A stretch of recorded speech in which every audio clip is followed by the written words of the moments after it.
Corría el año 700, cuando la joven Reginleif vivía en lo que años después se conocería como Noruega. Habitaba en una pequeña aldea de pescadores al sur, en la costa.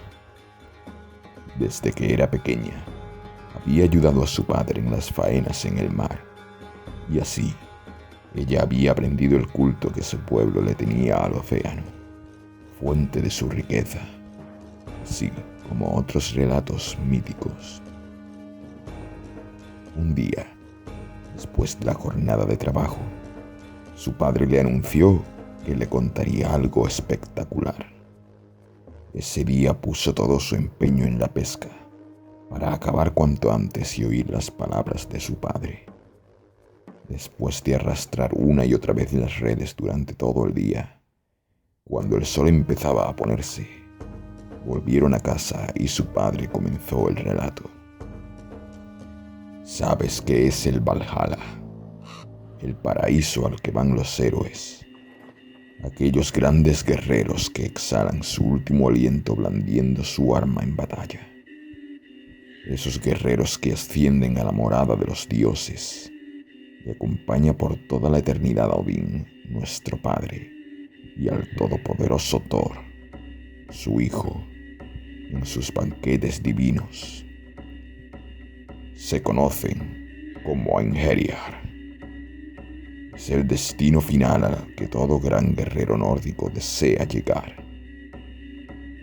Pero hubo una vez en la que, a pesar de que un grupo de aguerridos guerreros merecieron ese destino, el infortunio, concentrado en la mano oscura de un brujo oscuro, se lo negó. Al morir, sus almas quedaron encadenadas a Midgard, vagando por ella para siempre, buscando inútilmente romper el aciago conjuro que les mantiene atados. Se dice que se encuentran en un lugar oscuro, donde nunca alumbra el sol, y la oscuridad y el frío son perpetuas. Reginleif se quedó pensando en ello toda la noche hasta que se fue a dormir. Tuvo sueños de oscuridad, en los que aparecían unas manos tenebrosas que desaparecían, y oía gritos de desesperación. En los próximos días continuó su obsesión con los Einherjar, al punto de que llegó a distraerse en las labores de pesca en varias ocasiones.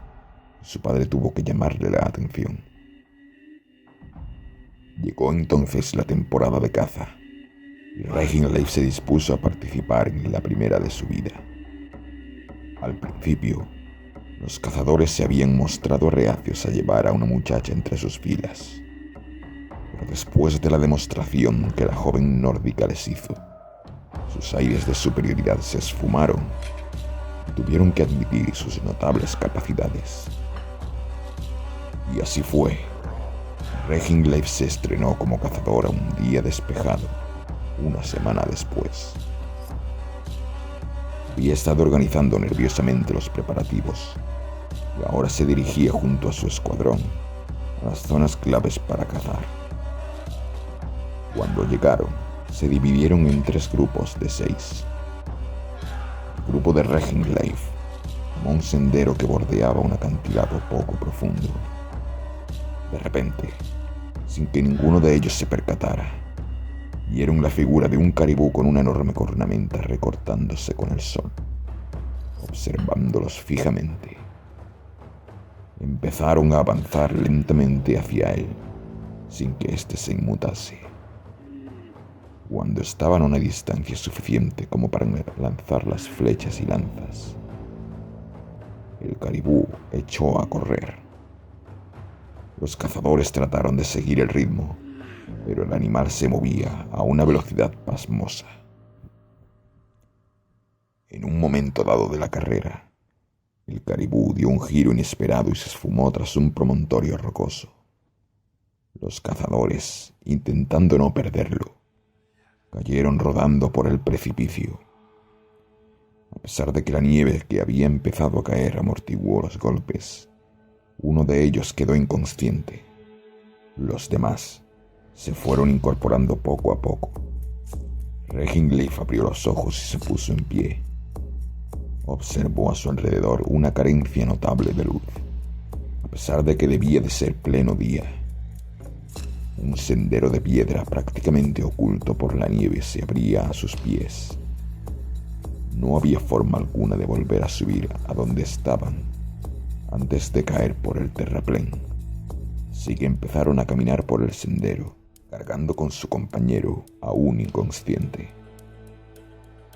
Un silencio sepulcral reinaba en toda la zona, que solamente se rompía por el crujido de la nieve bajo sus pies y el crepitar de algunas antorchas que de vez en cuando alumbraban el gélido sendero. Fue entonces cuando de repente, y sin haberlo visto hasta que lo tuvieron frente a sus narices, se percataron de una modesta construcción de piedra, una especie de santuario bastante afectado por el paso del tiempo. De pronto, un fuego fatuo iluminó todo el entorno. Los cazadores miraron alrededor, nerviosos, al tiempo que de ese fuego fantasmal surgían materializándose siniestras figuras, unos individuos espectrales de más de 2 metros de altura, con la armadura típica de los guerreros nórdicos, ojos imbuidos en un haz de luz roja y portando una variedad de armas, espadas, hachas, mazas. Los cazadores se quedaron petrificados de terror, hasta que uno de ellos consiguió articular palabra. Einherjar, las almas de los guerreros más valientes. Estamos todos condenados. Los espectros, sin embargo, no hicieron nada. Simplemente se quedaron observando. Pero los cazadores, imbuidos en esa sensación de miedo humano que lleva a la agresión desesperada, intentaron destruir a esas figuras fantasmagóricas con sus armas. Al ver la escena, el que se encontraba enfrente del santuario hizo sonar un cuerno y los fantasmas se lanzaron al ataque. Los cazadores no pudieron sino enfrentarse a la masacre. Muchas gracias por haber llegado hasta aquí. Si la historia te gustó, agradecería que le dierais pulgar arriba y la compartierais. Esta historia continuará en el próximo episodio. No os lo perdáis.